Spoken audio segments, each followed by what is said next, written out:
Ja, dit het langer gevat as wat ons gedink het. Maar dis darm nou klaar en afgelewer aan MS rekenaartoestelle. Hulle vliegtuig, wat ook 'n kar kan wees, was ons grootste bestelling tot dusver. Ons wag nou nog net vir die ander helfte van die betaling. Maar jy wou weet van die skaapwagterspos. Wat is jou kwalifikasies? Wel, ek ken die verskil tussen 'n skaap en 'n olifant en ek het al van tevore die skape opgepas. Ek onthou dalk nog baie van hulle name. Nou, maar dan klink jy na die regte ou vir die taak. Van môre af slaap jy in die spesiaal ingerigte woonstel vir die skaapwagter. Elke dag moet jy die skape 9 uur veld toe neem. Heeldag oppas en in die middag 5 uur dan bring jy hulle weer terug kraal toe. Nou kom ons rus jou nou toe vir jou werk. Hier is 'n herderstaf vir die skape. Dankie.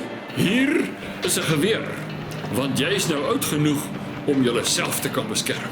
En nou vir 'n verrassing. Ja, Hier is jou nuwe kollega, David. David? Ons het hom vanoggend gaan red. Sy baas het net verdwyn en hy kort 'n nuwe huis. Laat hy jou help met die skape. Ja, goed. Kom julle, laat ons gaan begin.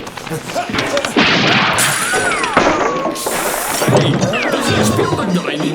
Ja, ekskuus. En nou wil ek werk. Uit hier so met jou lompgeit. Hier gaan ons voorwaarts, skaapwagterspan.